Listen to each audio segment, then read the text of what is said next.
अवधूत चिंतन श्री गुरुदेव दत्त. देव माझाच्या या YouTube वाहिनीवर आपल्या सगळ्यांचं स्वागत आहे. आज आपल्यासोबत आहेत हरिभक्ती परायण आणि वेदशास्त्र संपन्न प्रणव गुरुजी, तसेच रामकृष्ण सरस्वती क्षीरसागर महाराजांचे निस्सिम भक्त प्रमोद रेंगे काका आणि मी स्वतः वैशाली खोले.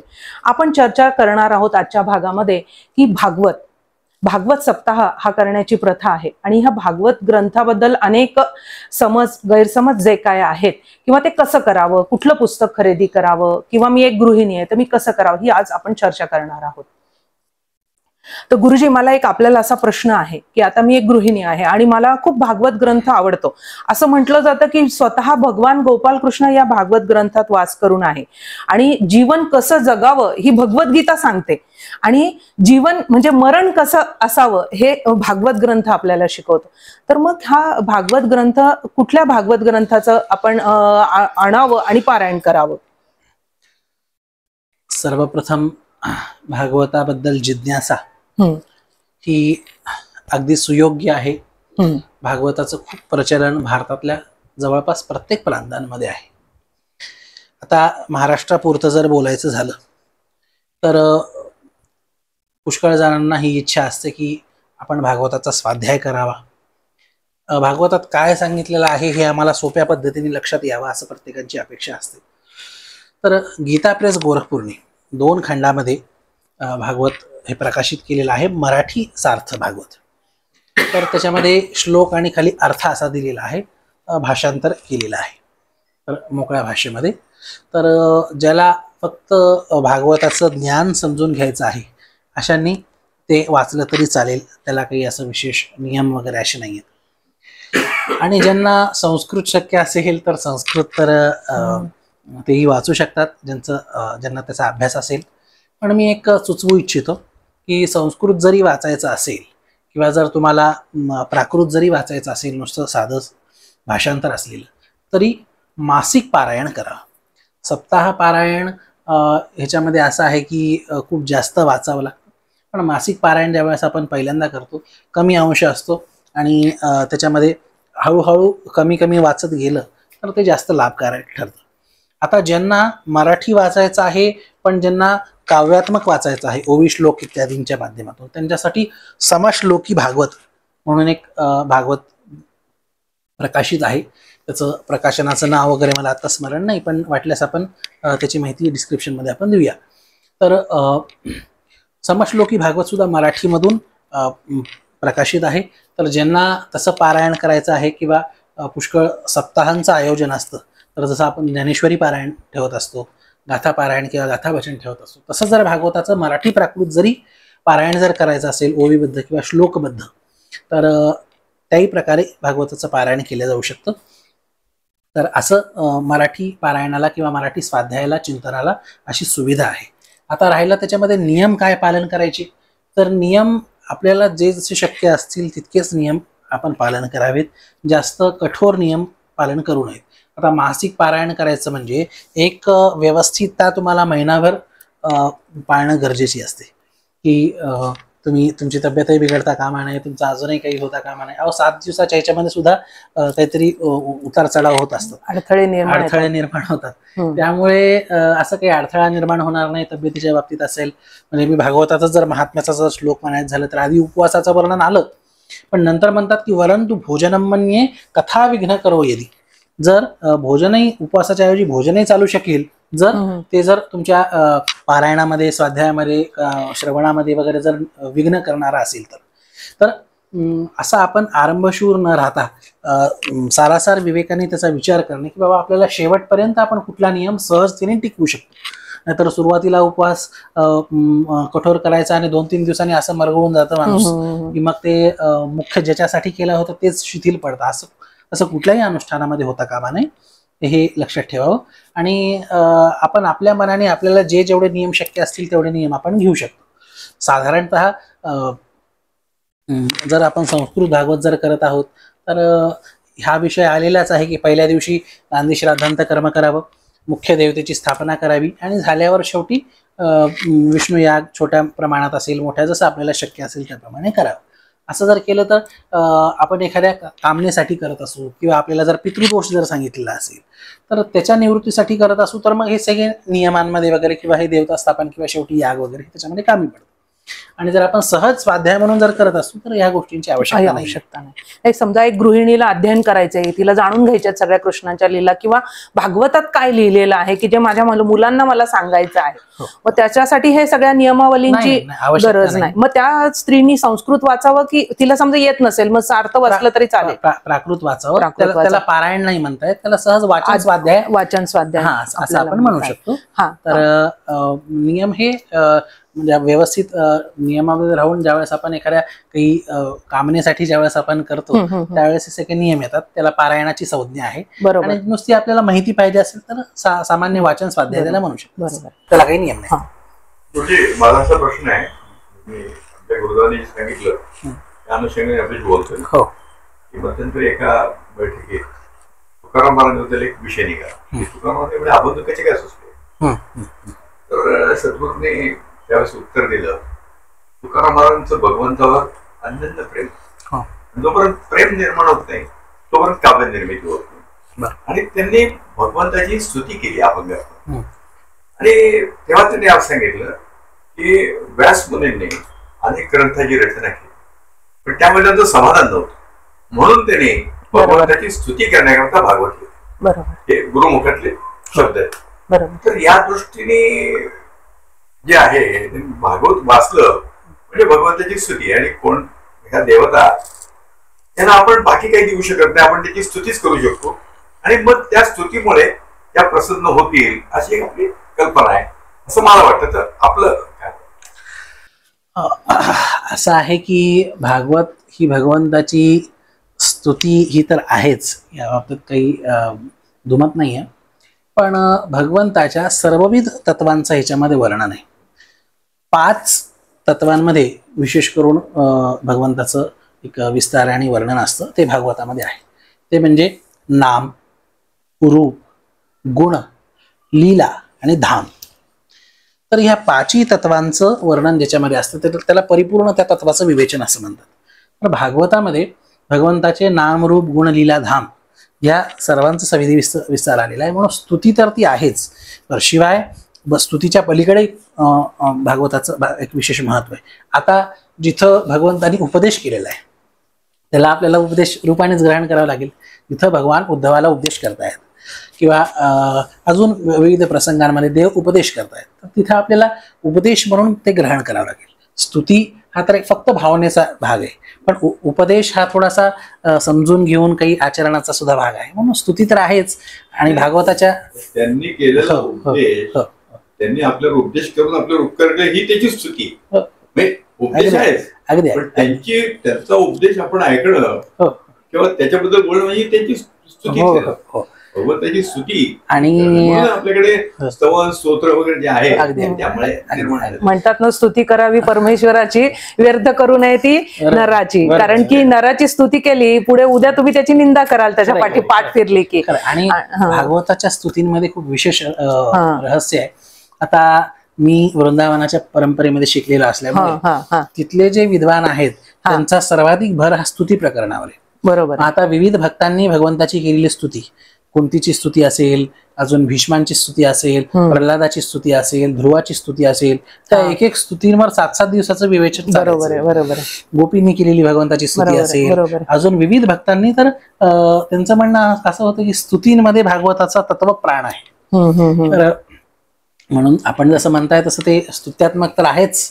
तर आणि विष्णू सहस्त्रनामामध्ये स्तुती, स्तोत्र, स्तव्य भगवंताची ही नावं आहेत, भगवान गोपाल कृष्णाची ही नावं आहेत विष्णूची. त्यामुळे त्याच्या सगळ्या लीलांचं वर्णन या भागवतात आलंय. आणि जर का समजा सगळ्या गृहिणींनी हे भागवताचं वाचन केलं तर येणाऱ्या पिढीवरती चांगले संस्कार होतात, भाववृद्धी होते. बरोबर आहे. ते भाव आपण पुढच्या पिढीलाही आपण प्रदान करू शकतो. बरोबर. नाही, आज सुरुवातीला तुम्ही जे नांदी श्राद्ध म्हणालात काका, तुम्ही पण काहीतरी नांदी श्राद्धाबद्दल बोलत होता ना मगाशी. म्हणजे आता पितृ पंधरवाडा सुरू आहे, काही ठिकाणी पारायण भागवताची होतात. तर आणि त्याच्यात आता तुम्ही हे बोलला की नांदी श्राद्ध, तर मगाशी आमची चर्चा झाली होती त्याविषयी. श्राद्धाचे प्रकार किती आहेत असा जेव्हा प्रश्न आला तेव्हा मगाशी मला सुचलं म्हणून मी ते सांगितलं की संवत्सरिक श्राद्ध असतं, वर्ष श्राद्ध असतं, भरणी श्राद्ध असतं. त्यानंतर पहिल्या दिवसापासून 14 दिवसावर ती सगळी श्राद्धच येतात. अग्नी संस्कार श्राद्धाचाच प्रकार आणि ते 14 दिवसापर्यंत होत राहतं. शिवाय तीर्थश्राद्ध आहे, आता आपण बोलताना बोललो तीर्थश्राद्ध आहे, त्यात नांदी श्राद्ध आहे. मी उल्लेख केला पण तो उल्लेख राहिला. नांदी श्राद्ध म्हणजे माझ्या दृष्टीने काय आहे की नांदी आहे, सुरुवात आहे. कुठल्याही मंगल कार्याची सुरुवात करताना आपल्या पित्रांचा आशीर्वाद घेण्याची ती पद्धत आहे. आपल्याकडे नॉर्मली कुठलाही विधी करत असताना, धार्मिक विधी करत असताना सांगितलं जातं की देवब्राह्मणाला आणि वडिलांना वंदन करा. तर देवाला वंदन आपण करतो, ब्राह्मण वर्ग तिथे असेल तर त्यालाही वंदन करतो. पण तुमच्या घरातले जे वडीलधारे असतील, आई असेल, वडील असेल, काका असेल, मामा जे तिथे उपस्थित असेल त्यांना नमस्कार करा. तर तद्वतच आपली पितरही वडीलधारेच, त्यांच्यापासून आपला जन्म आहे. त्यामुळे त्या निमित्ताने नांदी श्राद्ध त्या ठिकाणी जे तर्पण होतं हा आपण धार्मिक विधीच करतो. आणि नांदी श्राद्ध प्रत्येक मंगल कार्यात करतो. अगदी अगदी श्राद्ध म्हणजे अशुभ आहे असं अजिबात नाही. या दृष्टीने मला वाटलं. आता आपण त्यातले जाणकार आहात. नांदी या शब्दाचा अर्थच आहे आनंदी प्रसंगाला जे करायचं आहे ते म्हणजे नांदी श्राद्ध आहे. पण कुठलंही मांगलिक कर्म असेल तर त्याच्यामध्ये नांदी श्राद्ध आहे. म्हणजे शांती असेल, कुठला याग इत्यादी असेल, एखादा सकाम, आता भागवतासारखा जिथे आपण भगवंताची सेवा म्हणून ते भागवत बरोबर आपण संकल्पपूर्वक किंवा एखाद्या विशिष्ट कामनेने किंवा भगवंताच्या प्रीत्यर्थ ज्या वेळेस आपण सविधी भागवताचा हे करतो त्याच्यामध्ये सुद्धा नांदी श्राद्धांत करावं. भागवतामध्ये ज्यावेळेस भगवान श्रीकृष्णांचा जन्म झाला त्यावेळेस नंद बाबांनी काय केलं तर तिथे सांगितलंय नांदी श्राद्ध कारयामास विधिवत पितृदेवार्चनंतथा. अरे वा. पितृ आणि देवांच्या म्हणजे नांदी श्राद्धांत कर्म इत्यादी करवलं. वाचयित्वा स्वस्ययनं जातकर्मा म्हणजे सवी कारयामास विधिवत पितृदेवार्चनंतथा असं तिथले श्लोक आहेत तर देवाच्या जन्मातले. तर असं एखादा आनंदाचा प्रसंग घडला, विवाहाच्या अंगभूत सुद्धा आपण जे देवप्रतिष्ठा करतो त्याच्यामध्ये नांदी श्राद्धांत कर्म असतं. नांदी श्राद्धांत म्हणजे नांदी श्राद्धापर्यंत कर्म, म्हणजे त्याच्यामध्ये गणपती पूजन, पुण्याहवाचन, मातृका पूजन, वसवधारा आणि नांदी श्राद्ध इथपर्यंत आलं. तर असं गणपती पूजनापासून ते नांदी श्राद्धापर्यंत कर्म. तर असं भगवंताच्या सेवेच्या ह्याच्यामध्ये सुद्धा आपण करतो. बरं, आपल्याकडे देवकर्म आणि पितृकर्म दोन्ही सोबत आहेत. आता आपल्याकडे ती तशी परंपरा नाही राहिली किंवा जाणकार खूप कमी राहिले.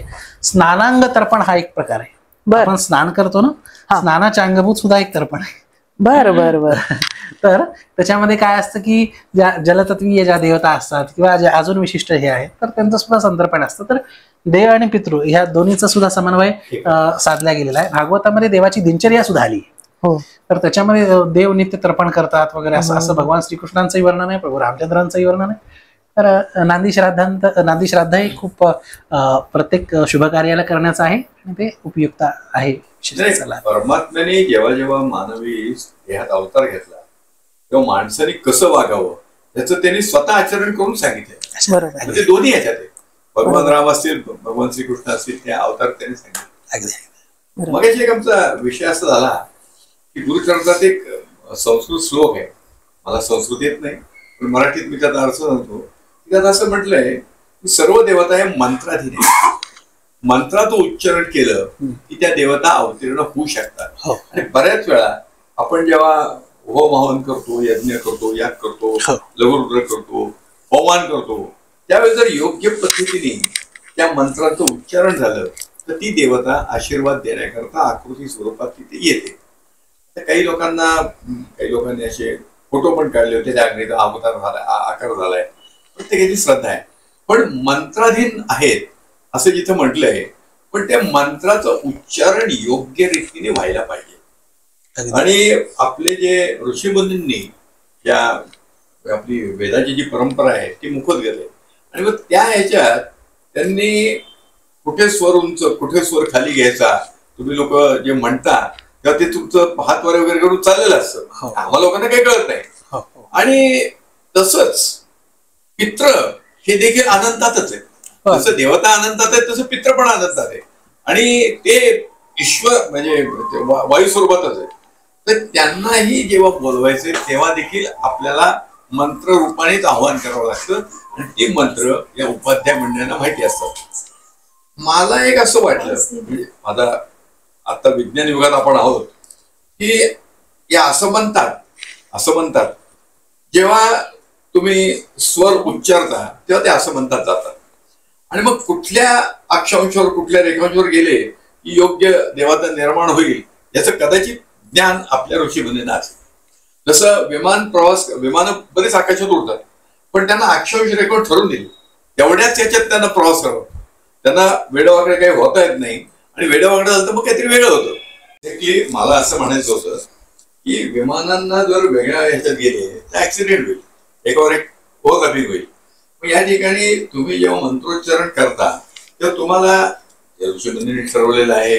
आज आपल्याला ते जमेल अशातला भाग नाहीये, पण त्यांची जी मूळ कन्सेप्ट आहे ती तशी की या असमंतातनं ज्या अक्षांश रेखांशावर ते गेलं म्हणजे त्या देवतेपर्यंत पोहोचेल आणि ती देवता इथे अवतीर्ण होईल असं मला वाटतं.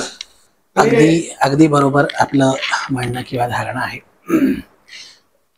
असं विवेचन आहे शास्त्रांमध्ये की जगाच्या ज्यावेळेस सृष्टीची ज्यावेळेस उत्पत्ती आणि विस्तार झाला त्यावेळेस कार्य विभाग करताना एक आता व्यवस्था बसवायची म्हणल्यावर एक संविधान बसवावं लागतं, आणि त्याच क्रमामध्ये जितकं हे जगत आहे हे सगळंच्या सगळं दैवी शक्तींना त्यांचे कर्तव्य वाटून दिलेले आहे.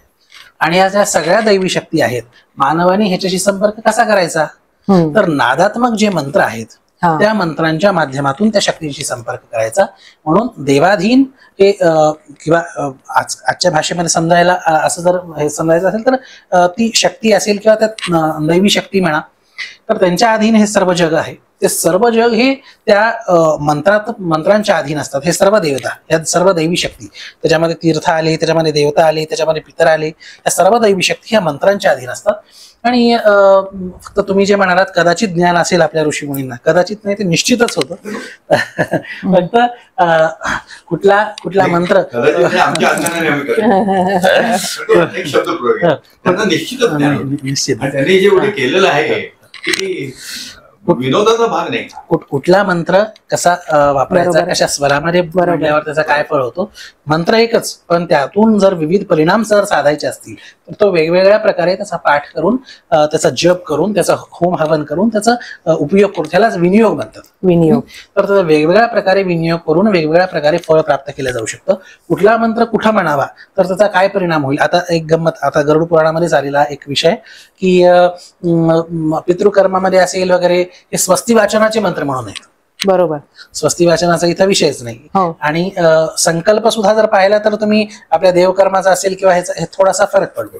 तर कुठल्या मंत्रांचा प्रयोग करायचा आहे, ते कुठल्या स्वरामध्ये झालं पाहिजे, किती शुद्धतेत झालं पाहिजे, आरोह अवरोह वगैरे या सगळ्या गोष्टींचा महत्व आहे. आणि म्हणून जे आता देवतांचं कार्य हे सुद्धा व्यवस्थितच व्हावं, पण देवता तरी भावप्रधान असतात, थोडं बहुत पुढे मागे चालू शकतं. पण पितृकर्मामध्ये तर हा आपण प्रयत्न तरी करावा की आपल्याला चांगल्यातले चांगले विद्वान गुरुजी यांच्या हातून आपण ज्यावेळेस करू, शुद्ध मंत्र म्हणणाऱ्या गुरुजींच्या आपण माध्यमातून करू, त्यावेळेस आपल्याला विशेष फळ असेल.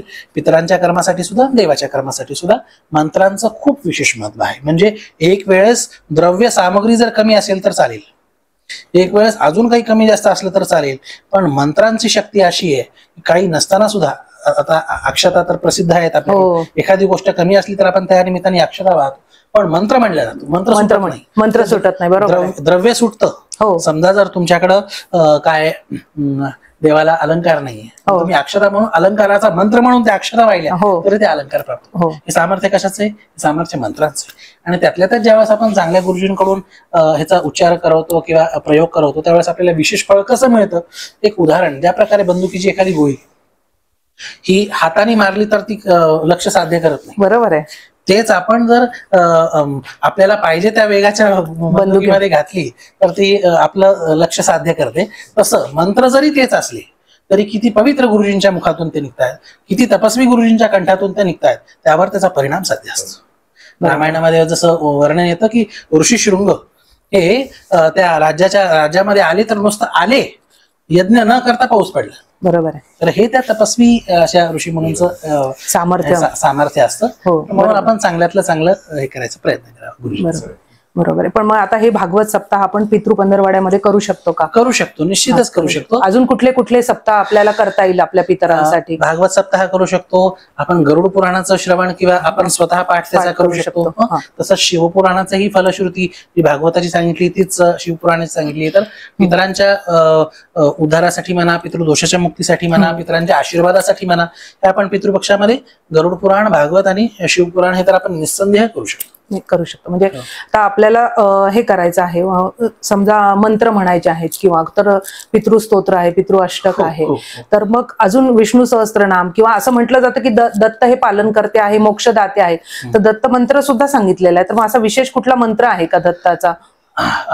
विशेष पितरांच्या तृप्तीसाठी असं विशेष मंत्रांचं वर्णन दत्तप्रभूंच्या असं प्रसिद्ध ह्याच्यामध्ये नाहीये. जसं आता प्रेमे स्वामींची कृती असेल, तर विशेष कामना परत्वेने विविध उपासनांचं हे आहे. आणि आपण स्तुतीपरक जर आपल्याला दत्तप्रभूंच जर पितरांसाठी करायचं असेल तर आपण त्यांची स्तुतीपरक हे करू शकतो, किंवा ज्या प्रसंगांमध्ये त्यांनी पितरांचा उद्धार केलेला आहे अशा प्रसंगांच्या अध्यायाचा पाठ करू शकतो. जसं आता आपण स्मरण केलं श्री विष्णू कवी महाराजांच्या माहूरच्या, तशा अध्यायांचा आपण पाठ करू शकतो, ज्याच्यामध्ये दत्तप्रभूंनी पितरांवर कृपा केली किंवा त्या निमित्ताने त्या संबंधाने कृपा केली असे जे प्रसंग आहेत अशांचाही आपण पाठ करू शकतो. आणि पितृस्तोत्र आणि स्वधा स्तोत्र हे दोन स्तोत्र हे खूपच रामबाण आहेत. त्यांचे रिझल्ट सुद्धा लोकांनी ज्यांनी केलेला आहे खूप पॉझिटिव्ह प्राप्त झालेले आहे. तर हे छोटे छोटे आहेत, बरोबर, 2-2 लाईनचे श्लोक आहेत. आणि आम्ही ते रेकॉर्डही केलेले आहेत, म्हणजे जेणेकरून समजा वाचता येत नाही किंवा अजिबातच संस्कृतचाही नसेल तरी ते ऐकून म्हणा किंवा असं श्रवण केल्याने समोर केलं जाऊ शकतं. तर ते आपण 2 स्तोत्र डिस्क्रिप्शन मध्ये देऊ शकतो. आपल्या श्रोत्यांना नक्कीच चांगली माहिती मिळाली असणार आहे आणि आपण नेमकं काय करावं म्हणजे आपल्याला फल प्राप्त होईल असं या चर्चेतनं नक्कीच आपले श्रोते घेतील अशी आपण अपेक्षा करूयात. आणि आपली चर्चा, खरं तर ही चर्चा अजून पुढे आपण नेऊ शकतो, पण वेळेअभावी आपल्याला इथे थांबावं लागेल. तेव्हा आपल्या सगळ्यांचे मी आभार मानते आणि आपण आपली चर्चेला इथे विराम देऊयात. श्री गुरुदेव दत्त. श्री गुरुदेव दत्त.